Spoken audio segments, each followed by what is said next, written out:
Welcome to Pirate TV's post-game breakdown of Seton Hall's huge win over number 25th ranked Xavier 73-71. I'm Michael Stamm, joined by Michael Federico. And Michael, just break this huge win for Seton Hall. Obviously now a 3-game win streak, and this first one in their ranked opponent lineup coming up. Yeah, this was a big win for the Pirates. The Pirates are now on a 3-game win streak. They're back to 500 finally in the Big East, which after they got off to a slow start, they're now 6th in rankings in the Big East. They jumped Xavier. This is a big win for the Pirates, and they have a lot of momentum moving forward.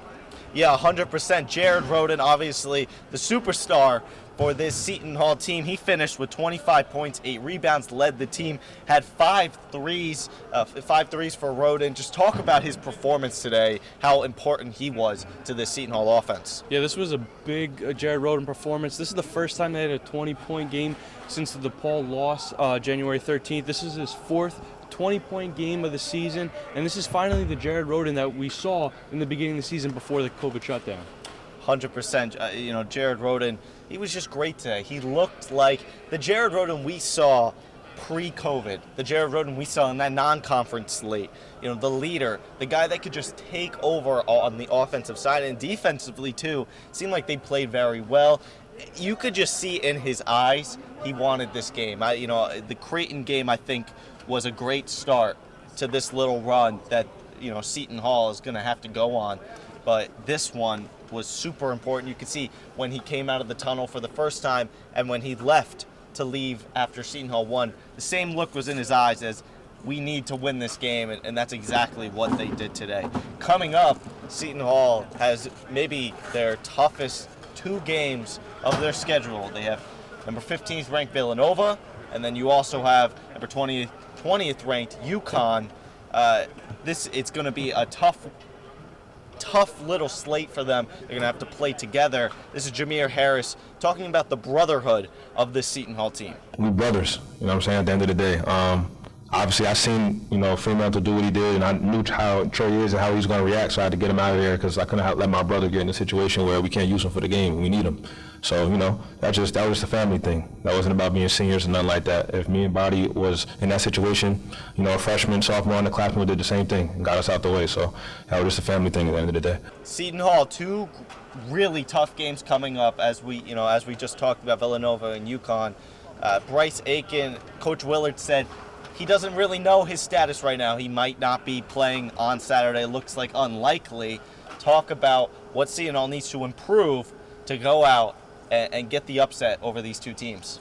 Yeah, Bryce Aiken being out obviously is a huge blow. He averages almost 20 points a game, and he's a big chunk of playing time. He plays around 35, 36 minutes a game, and with him being out, Kadari Richmond has really been a player that stepped up and filled in those shoes of Bryce Aiken. Kadari Richmond today had 7 points, 8 rebounds, and 5 assists, leading the team in rebounds and assists. And he's not the biggest guy on the floor, but he's one of the most dynamic players that we've seen in a while. His court vision is phenomenal. He sees everything. His passes are like none other. He's almost like a globetrotter out there, the way he throws the ball around the court. 100%. Kadari Richmond been playing very well lately. Something that Seton Hall, to me, is going to really need to improve is that free throw shooting. There was a lot of foul calls today. We won't go into if we agree with them or not, but when you get to the line, you have to take advantage of those opportunities, and Seton Hall didn't quite do that, and that was one of the reasons Xavier was able to sneak back into this game. Now, Xavier didn't shoot well from the free throw line either, but Seton Hall just around 60% from the line, and that's just not going to do it, especially at the end of the game when there's a lot of opportunities to close it out. Seton Hall just wasn't quite able to do that, and it had to come down to the wire. You just brought up Kadari Richmond. We talked about Jared Roden earlier. Name one other player, Michael, that you were really impressed with today. Well, just to touch upon the shooting, the struggles. Seton Hall shot 41% from the field. Now, that's not the best shooting percentage because Xavier actually shot 51% from the field. However, Seton Hall's defense has really stepped up. And one player that's really found his groove, he's really flowing with his offense, is Xavier Harris. Yeah. With Aiken being out, and when Kadari sits on the bench, Xavier Harris runs the point, and he's done a great job. Coach Willard said in the post-game conference that Jameer Harris is one of those guys who he likes on the outside, in the corner, to shoot the threes. But with Jameer Harris running the point, he does a great job at controlling the offense, and everyone seems to gravitate towards him. 100%. I was actually going to say Jameer Harris, too. He has really kind of found his role in this offense. You know, we don't really know if it was just bound to happen over time or there's been something differently he's been working on, you know, in practice. But either way, he's certainly kind of found his spot on the Seton Hall team. For me, it's Alexis Yetna. You know, he was a really big piece earlier in the season in some of those early conference game as well, has kind of gone on a slump over those last couple games.